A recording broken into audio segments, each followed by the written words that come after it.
Yes ప్రగతి నివేదన సభ దగ్గర అయితే ఉత్కంఠ అంతకంతకు పెరుగుతోంది. 25 లక్షలు పైచిలుకుగానే వస్తారు అని అటు టీఆర్ఎస్ శ్రేణులు చెబుతున్న పరిస్థితుల్లో దాదాపుగా ఒక 5 లక్షల కంటే కూడా మించరు అని ప్రతిపక్షాలు మాట్లాడుతున్నాయి. HMTV minute to minute updates ఎక్కడికక్కడ జిల్లాల దగ్గర నుంచి సిటీలో ముఖ్యంగా కొంగర్ కానాల్ దగ్గర పూర్తి స్థాయిలో డీటెయిల్స్ అందించడానికి ఎక్కడికక్కడ మా రిపోర్టర్స్ అంతా సిద్ధంగా ఉండి ఉదయం 8 గంటల నుంచి మనం మార్తాన్ని నిర్వహించడం జరుగుతోంది. ఇంతకుముందే హెచ్ఎంటీవీ సీఈఓ శ్రీనివాస్ రెడ్డి దీనికి సంబంధించి ముందస్తు మీద అసలు ఎలా వెళ్ళబోతున్నారు అనే దానికి సంబంధించి ఆయన డిబేట్ కొనసాగించారు.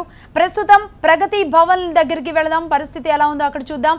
ఎందుకంటే సభకి సీఎం కేసీఆర్ చేరుకోవడానికి ముందుగా కేబినెట్ సమావేశం అనేది 2 రోజుల క్రితం ముందుకొచ్చింది.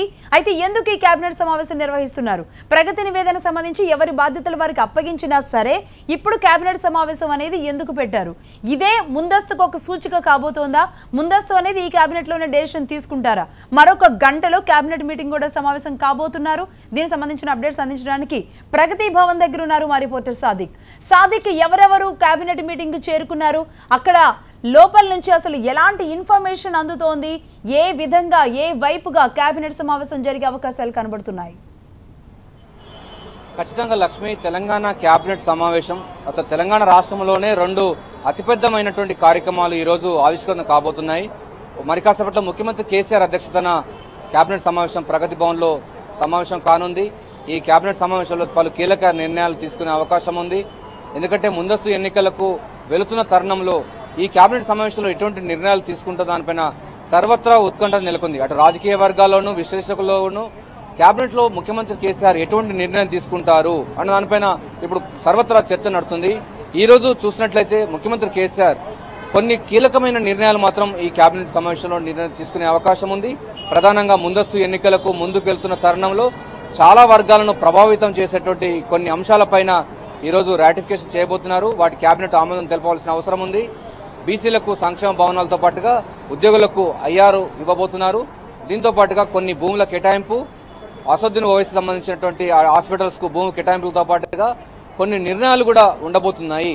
ఎందుకంటే ఈ నిర్ణయాలన్నిటిపైన కూడా ముఖ్యమంత్రి కేసీఆర్ ప్రగతి భవన్లో కేబినెట్ సమావేశంలో అప్రూవ్ చేసుకున్న తర్వాత నేరుగా కొంగర్ కలాన్కు వెళ్ళి 25 లక్షల మంది జన సమూహం ముందల తాను చేసినటువంటి కార్యక్రమాలను 4.5 సంవత్సరాల్లో ప్రభుత్వం ఎటువంటి కార్యక్రమాలు చేపట్టింది, ఇంకా ఎటువంటి కార్యక్రమాలు చేయాలి, బంగారు తెలంగాణ కోసం ఇంకా ఎటువంటి కార్యక్రమాలు అయితే మనం అనుకున్నది సాధించగలమన్నటువంటి మెసేజ్ ఇవ్వబోతున్నారు.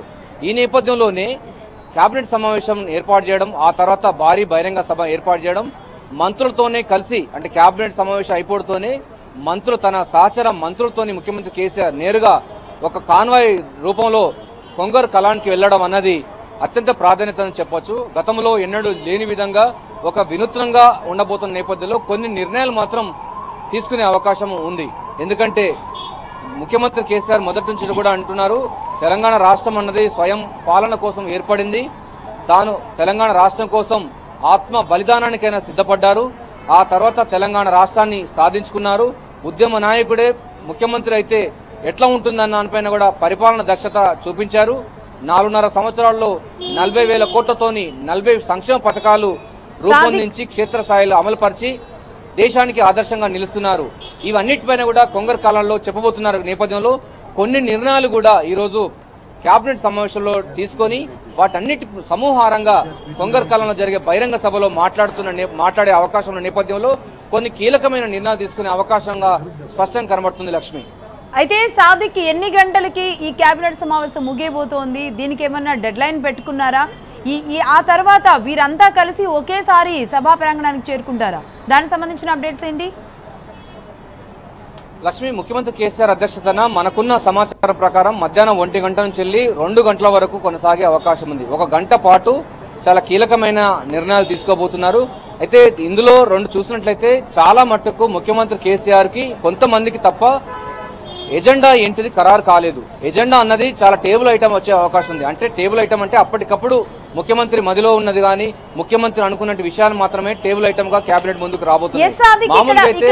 మీరు అన్నట్లుగానే నిజంగానే అది టేబుల్ ఐటమ్ కాబోతోందా అనడానికి ఒక సూచిక కూడా మనం ఒకసారి గత విషయాన్ని గుర్తు చేసుకోవచ్చు. అదేంటంటే ఎప్పుడైతే రాహుల్ వచ్చి సమావేశం నిర్వహించినప్పుడు కేబినెట్ మీటింగ్ అనేది జరిగింది. ఆ తర్వాత సీఎం కేసీఆర్ ని మీడియా అడిగినప్పుడు ఒకవేళ ముందస్తుకు వెళుతున్నారా, కేబినెట్ రద్దు చేస్తారా అంటే మీకు చెప్పి చేస్తానా, కేబినెట్కే తెలియదు మీకు ఎలా తెలుస్తుంది అన్నారు. బట్ కాబట్టి ఇది ఖచ్చితంగా ఒకవేళ టేబుల్ ఐటెంగానే వచ్చే అవకాశం ఉందా? ఇప్పటి వరకు ఏ మంత్రికి కూడా ఈ విషయానికి సంబంధించి అసలు ఏ విషయం తెలియదా? కనీసం కొన్ని ఒకరిద్దరికైనా ఏమైనా తెలిసే అవకాశాలు ఉన్నాయా? లక్ష్మి, దీంట్లో చాలా ఉత్కంఠత నెలకొన్నటువంటి అంశం చూసినట్టయితే కేబినెట్ సమావేశం అంటే కేబినెట్ లో ఒక కీలక నిర్ణయం తీసుకునే అవకాశం ఉన్నట్టుగా గత కొద్ది రోజులుగా నడుస్తూ ఉంది. ఒకవేళ మనం టెక్నికల్ గా చూసినా కూడా ఈ రోజు అసెంబ్లీ రద్దు అంశం పైన కేబినెట్ నిర్ణయం తీసుకోపోవచ్చని మనకున్న సమాచారం. ఎందుకంటే కొన్ని మెయిన్ ఇంపార్టెంట్ సంబంధించిన వాటి మీదనే కేబినెట్ అప్రూవ్ చేసుకున్న తర్వాత కొన్ని ఉద్యోగాలు కానీ, అదేవిధంగా కొన్ని సంక్షేమ పథకాల అనౌన్స్మెంట్ కానీ, రైతు బీమా కానీ, రైతు బీమా ఇప్పటికే అమలుపరుస్తున్నారు, రైతు బంధు సంబంధించిన దానిపైన ఉన్నది, పెట్టుబడి స్కీమ్స్ ను పెంచే యోచనలో ఉంది. అది డేటు ఖరారు చేయబోతున్నారు, అక్టోబర్లో ఇవ్వబోతున్న నేపథ్యంలో ఇప్పటి వరకు ఎకరానికి 4,000 ఇస్తున్నారు, సంవత్సరానికి 8,000 రూపాయల చొప్పున రైతులకు ఇస్తున్నారు పెట్టుబడి సాయంగా. అయితే ఇప్పుడే కొంతమంది ఆఫీసర్స్ కూడా మనకు ప్రగతి భవన్కు చేరుకుంటున్నారు. మనం విజువల్స్ చూస్తున్నాం. కేబినెట్ సమావేశానికి వస్తున్న తరుణంలో ఐఏఎస్ ఆఫీసర్ కానీ దానికి సంబంధించినటువంటి విధానం ఉంటుంది. ఐఏఎస్ ఆఫీసర్ వస్తారు, మంత్రులందరూ కూడా వస్తారు.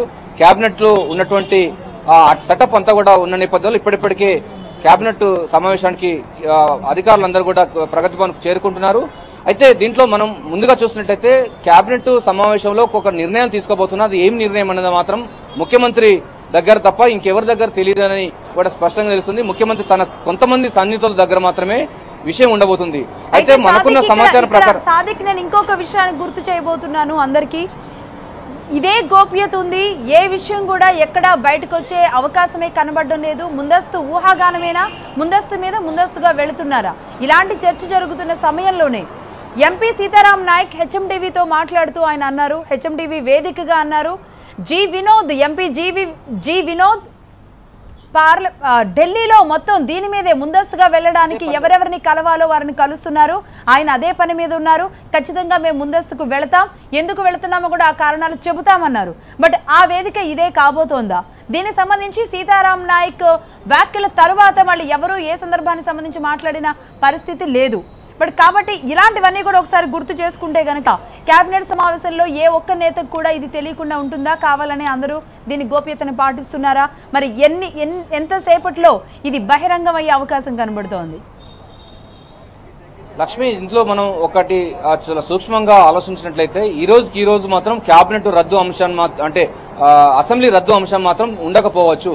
మరోసారి కూడా కేబినెట్ సమావేశం అయ్యే అవకాశం ఉంది. అప్పుడు సింగిల్ ఎజెండా అంటే మామూలుగా అసెంబ్లీ రద్దు అంశం చూసినట్టయితే దేశ చరిత్రలో సింగిల్ ఎజెండాతోని మాత్రమే కేబినెట్ సమావేశం ఉండబోతుంది. ఆ కేబినెట్ సమావేశంలో సింగిల్ ఎజెండాతోనే అసెంబ్లీ రద్దు అంశాన్ని చేస్తారు.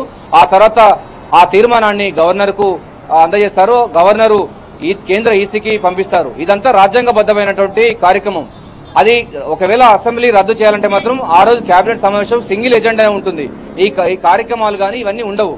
కానీ ఈ రోజు జరుగుతున్న విషయాలు మాత్రం మనకు దీంట్లో కొంత క్లారిటీ రావాల్సిన అవసరం ఉంది. ముఖ్యమంత్రి కేసీఆర్ మాత్రం ఈ కీలక సమావేశంగా భావిస్తున్నారు. దీంట్లో కొన్ని నిర్ణయాలు మాత్రం తీసుకోబోతున్నారు. అయితే ఈ కీలక నిర్ణయాలలో ఆ అసెంబ్లీ రద్దు అంశం కూడా ఉంటుందా ఉండదా? మొత్తానికి సాదిక్ రోజులు గడిచాయి, గంటలు గడిచాయి, ఇంకా నిమిషాలు మాత్రమే మిగిలాయి కేబినెట్ సమావేశానికి. మరొక గంట సమయం ఉంది. నేరుగా మీ దగ్గరికి వస్తాను, ఏం జరగబోతోంది, కేబినెట్ లో ఏం చర్చించబోతున్నారనే దానికి.